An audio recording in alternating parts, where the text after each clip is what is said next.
From our perspective, looks at the lives and behaviors of millennials, Generation Z, and the changes that are happening in our 21st century and the innovators that are making it happen. We will explore trends, technology, music, fashion, social media, business, science, the arts, faith, and lifestyle. So come join us on Comcast, Verizon, and online.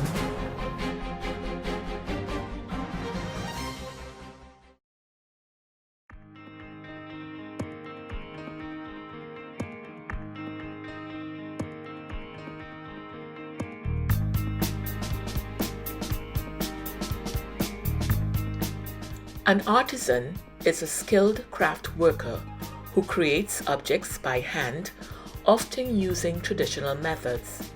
This can include a wide range of items from furniture and jewelry to food and tools. The term can also refer to a company that produces high-quality goods in small quantities. They practice an applied art, which can be functional or decorative. They are highly skilled in a specific trade or craft. Their work is done at least partly by hand, which often results in unique details or variations. They are associated with producing high-quality, distinctive products, often in small batches.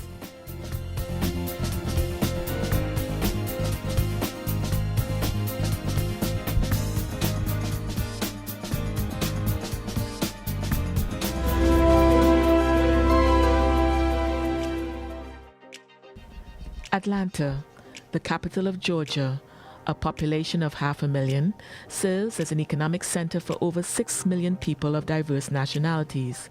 For the past 15 years, Atlanta saw a 61% increase in college-educated millennials. Here is one of their stories. My name is Vesta. I'm the owner of Babe Collections, which is a women's wear clothing line. Babe Collections was created by me, and this is my vision. This is my dream. This is my baby.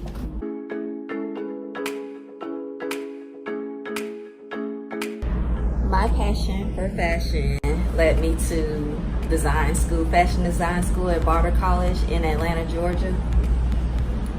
And I did pretty well there. I feel like my designs and my work stood out, and I love designing and learning how to, the technical side of it, and how to sew and how to make patterns, and just the competitiveness of the different little competitions that we had. And I just love, this exposed me to so much of the technicalities of fashion, of what it really takes, the work that it takes to create the designs that I come up with. And I will say that when I left Barber College, I didn't really have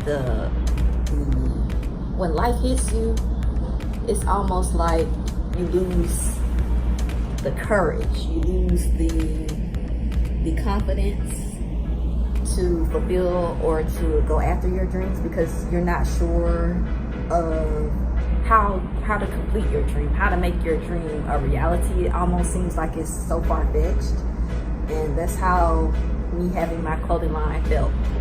And I let it go. I let that dream go because I didn't have the confidence to fulfill my dream. And I feel like that's just within my purpose, and that was destined for me to follow that path because of where I am today. And I say that because when I left Barber College, I didn't go into designing. I didn't start my own clothing line. It was not what I, pictured in my head. And I just dropped the ball. And I later, because I still was continuing working in my sister's salon since the age of 16 all the way to my early 20s.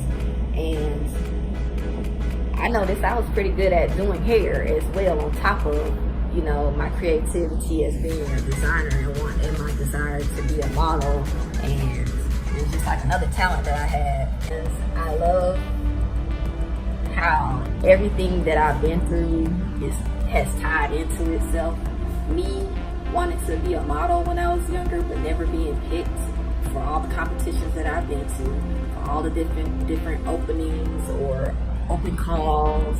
I was never picked. I was never even selected for like the 10th person, not even, you know, in any kind of way, out of all different stuff. I've even traveled to different places within the country to audition for things, and I was never selected.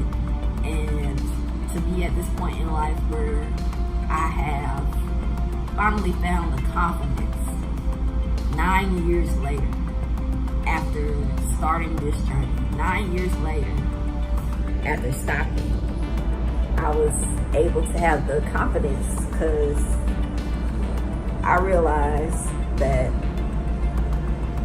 there's never going to be the perfect timing. There's never going to be the right time. I realized I had to make the time. I had to make it the right time. I had to make myself just step out on faith. I just had to step out on faith. And I feel like what makes a leader is a person that, with fear in front of them, fearlessly steps out on faith. With a lack of confidence, is able to push yourself and be confident within yourself and find some kind of confidence within yourself to say, hey, why not you? If anybody else can do it, then why not you? And this is something that I'm not asking for somebody else to give to me. This is not something that I am sitting around waiting, auditioning for somebody to do for me. This is me doing for myself.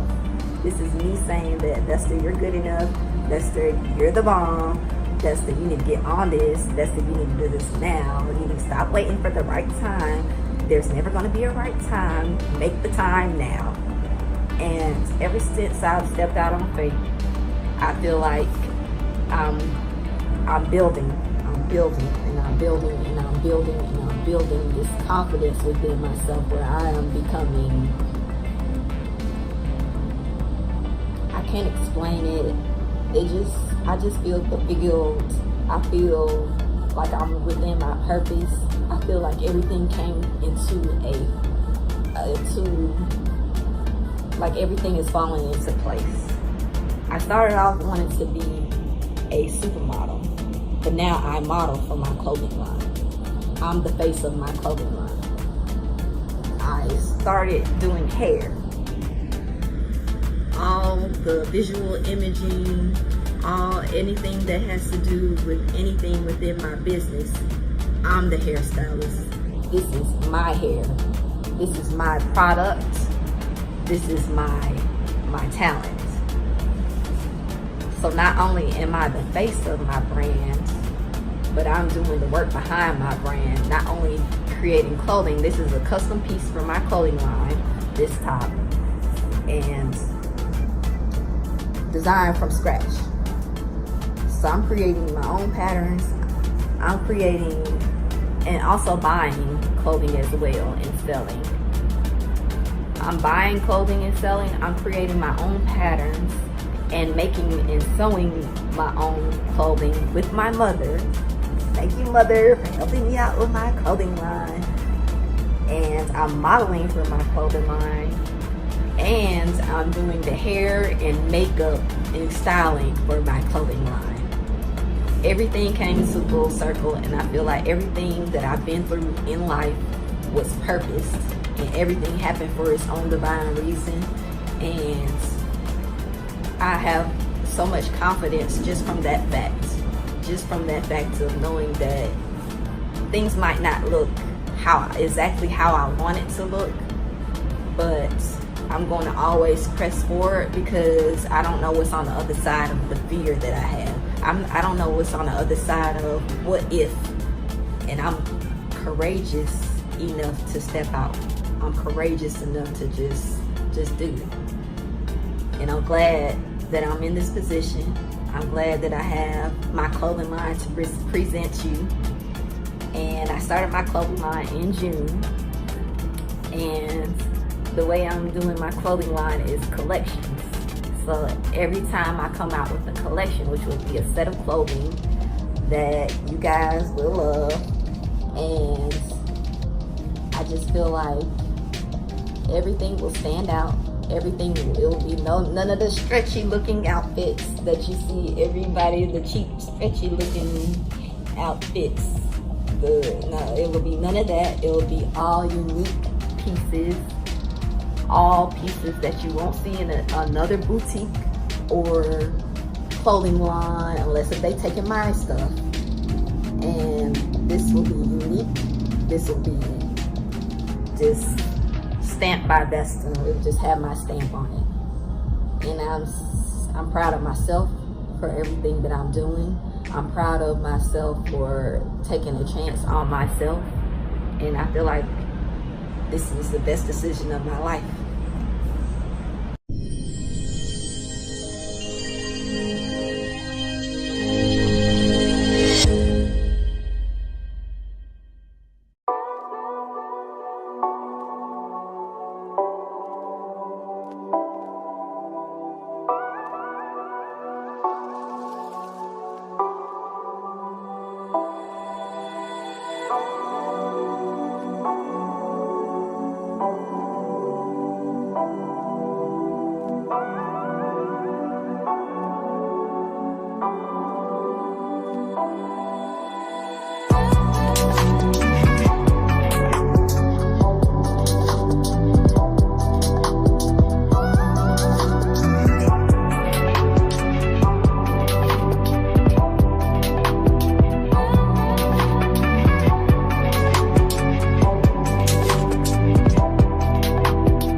The rise of clothing artisans is a response to the fast fashion industry, driven by a consumer demand for sustainability, authenticity, and higher quality products.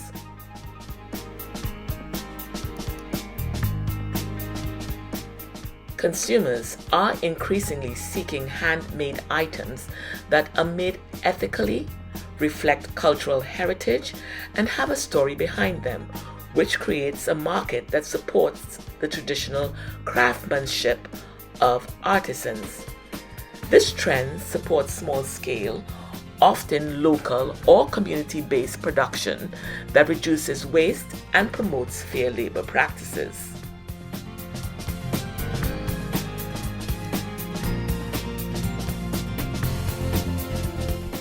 Sustainability.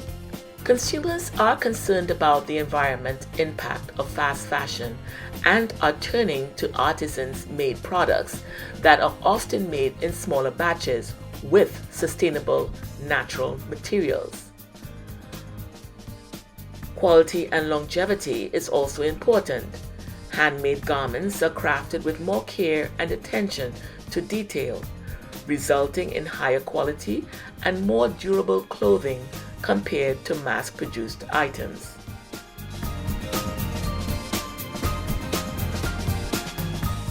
Consumers are looking for authenticity as well as ethical practices.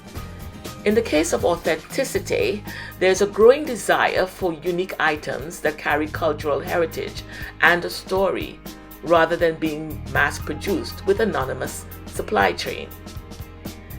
In reference to ethical production, the rise of artisanal fashion is linked to an increase in demand for clothing that is made under fair labor conditions with transparent supply chains.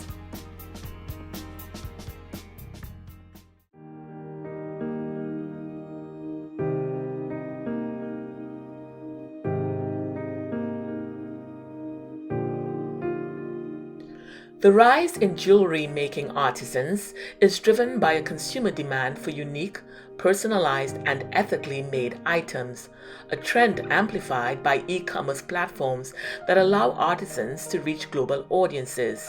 Consumers, particularly younger generations, are moving away from mass-produced jewelry in favor of pieces that reflect individuality and craftsmanship, supporting a new economy centered on authenticity, sustainability, and artistic expression.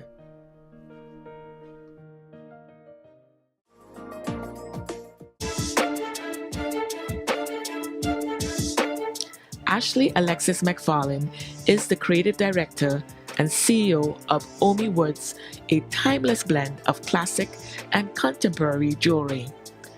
Ethnically handmade with an age-old and new-age techniques, they are intended to be worn and passed on to future generations so their stories and meaning can live on. Hi, my name is Ashley Alexis McFarlane, and I am the founder and owner of a company called Omi Woods. Omi Woods is a jewelry line that focuses on Africana, indigenous, and cultural jewelry. I make pieces with precious metals, thinking about dabbling more in brasses as well. Traditional metals like brasses and bronze, sterling silver, solid gold, and really inspired by the adornment traditions of West Africa, East Africa, my homeland, the Caribbean, the cultural mixes from Toronto, just a bunch of different stuff. So my background's in clothing design, so I started off with African print clothing. I actually started off with African clothing and jewelry and focused on the clothing aspect, and now I'm moving more and exploring the jewelry. The reason being, about 2 years ago, I wanted to look more into doing sustainable design. Clothing is one of the top polluters in terms of industries in the world, second only behind oil. So I wanted to have my brand and the work that I do really encapsulate a love for the earth and the environment, especially with climate change, especially with everything about sustainability. And doing research, figuring out different things that would make sense and that I would love, realized that I had a natural affinity for jewelry. Around that time, my grandmother passed away, and she passed away from complications due to sickle cell.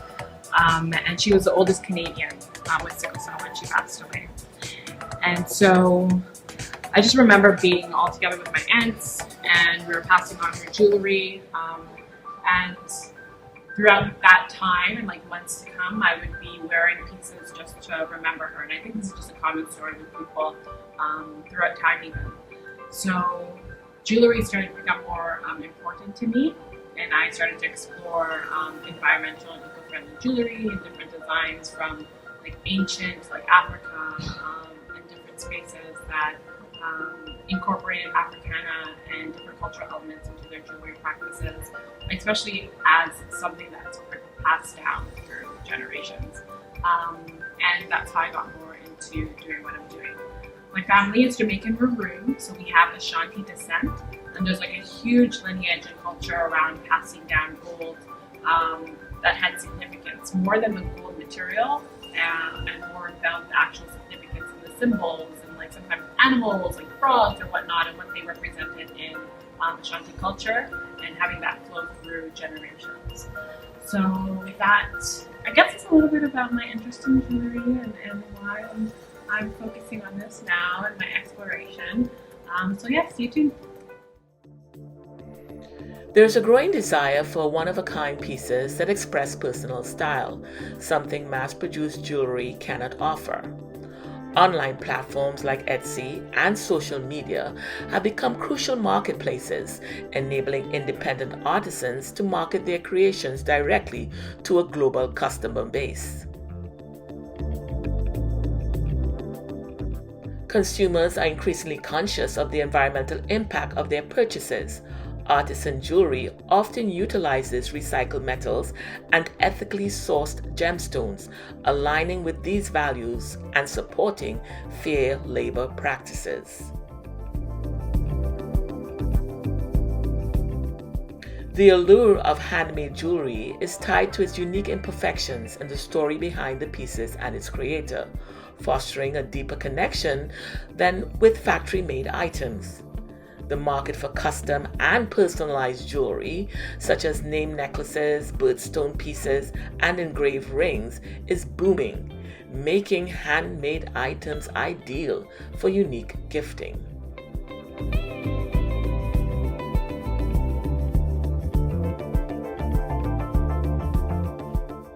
Trinidad and Tobago, twin island in the Caribbean Sea, approximately 7 miles from Venezuela.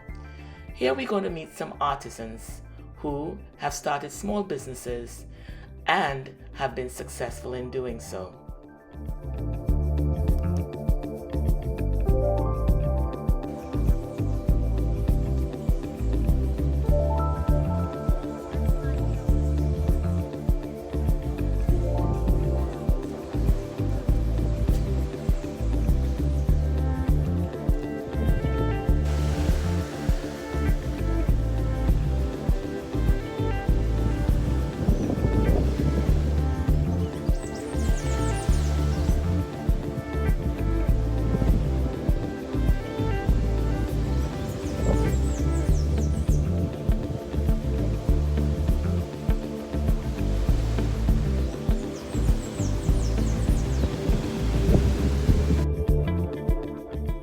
The following artisans had their displays at the Hyatt Regency Hotel in Port of Spain, Trinidad.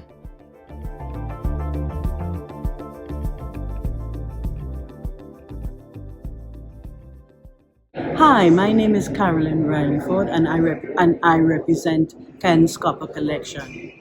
My husband, Kenneth Ford, is or was, I should say, the brainchild behind this whole business.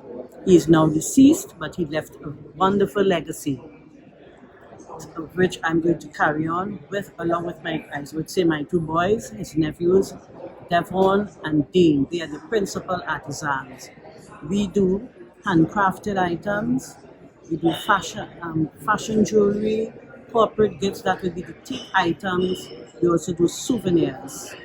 The mediums that we use, of course, copper, enamel, those are the colored ones. We do nickel, those are the silver looking ones, and we do leather.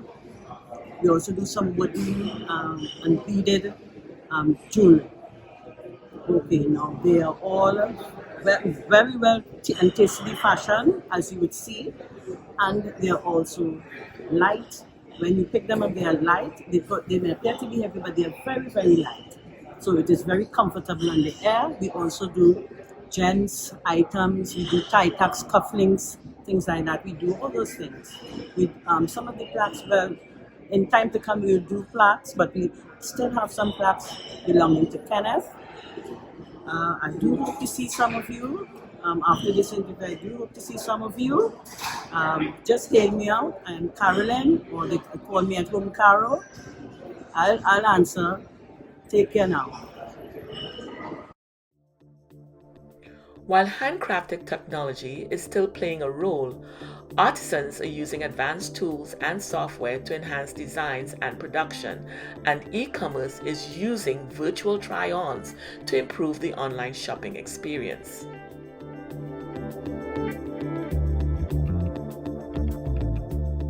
The global handmade jewelry market is projected for significant growth, with values expected to rise from 151 billion in 2022 to approximately 472 billion by the year 2032.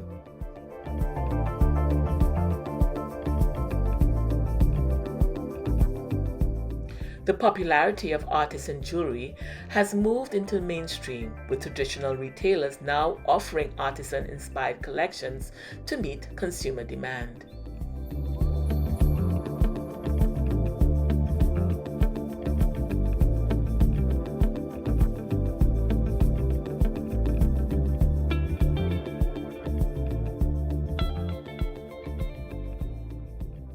Stones and copper-filled wire, gold-filled wire, or even precious metal wires to create jewelry objects and items. So I started very, very young making jewelry, first using natural products like paper, stone, gold, and so on. And as I went on to MIC to train as a jewelry designer, I went on to UE to also do visual communications design. But I settled on design, and this is what I do now for a living. I love design because it embraces every aspect of my life and my ethos, and it helps me with to earn an income. So that's it.